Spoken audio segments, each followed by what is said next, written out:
Welcome to Luca Sprues, and today's video on my first diorama build and the 1/72 Airfix Spitfire Mk.1. This is part 2 of my Dunkirk film inspired diorama. In the previous video I built the BF-109. To begin with, the Airfix Spitfire is exactly what to expect from Airfix. Good details and excellent mould quality, and a fun, easy and good looking kit. Assembly starts with the interior. I also cut out the fuselage halves and put holes and gashes in them to create battle damage. The plan for the diorama was to have the Spitfire ditching at sea due to engine problems from the battle damage.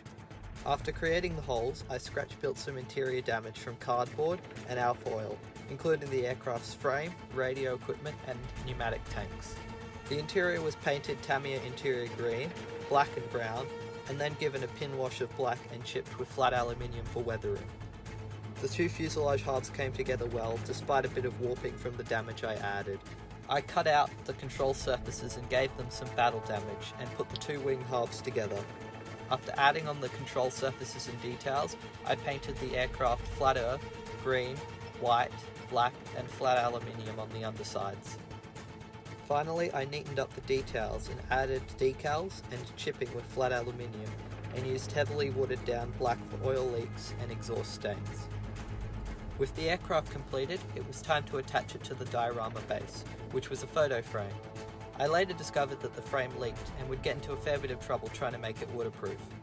The frame was used as the base of the ocean, and I painted it a mix of colours, including sea blue, black, interior green and medium blue. I was happy with the final results. I then mounted the Spitfire in the centre on a piece of clear sprue. For the water, I used AK Interactive still water as my resin because it was supposed to be non-toxic, was diluted by water, and came in just the right amounts for my diorama. After finding out that the frame leaked, I created a dam based off of glue and cardboard. This one fortunately did not leak. However, while it was drying, it warped slightly, creating a wavy effect. I also moved the diorama while it was drying and accidentally disturbed some of the still water, which created strong lines in some layers where it hadn't dried yet.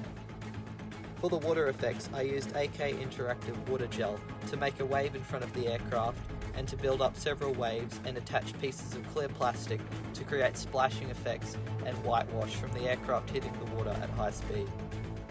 I was very happy with the water effect, although I did notice that when a large amount of it dried together, it wasn't transparent in its centre. In the end though, I was still happy with the effect it created. However, it might be better to build it up in smaller layers to create that clear water effect, if you don't want any whitewash. I stuck pieces of thinly cut clear plastic into the water effects to later on create splashes of water coming up from the wings.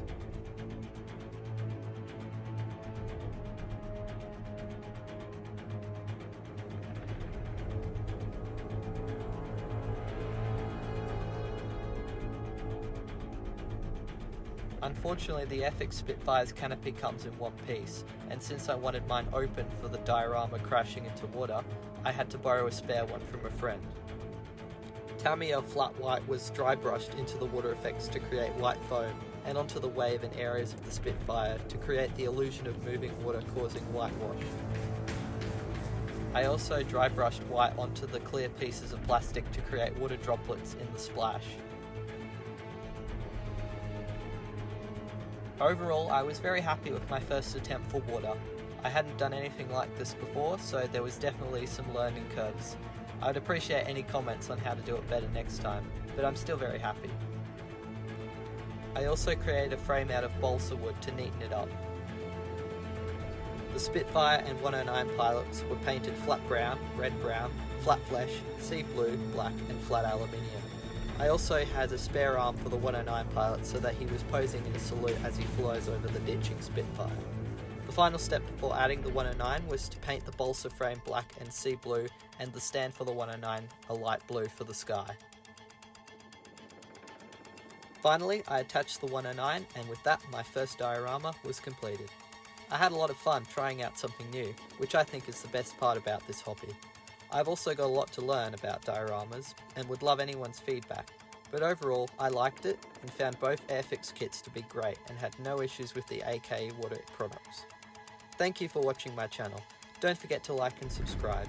I'd like to thank all of you guys for supporting me, and give a special shout out to Sophie and Riley for inspiring me to build this diorama from Dunkirk, and for the Queensland Air Museum, who I sourced these models from.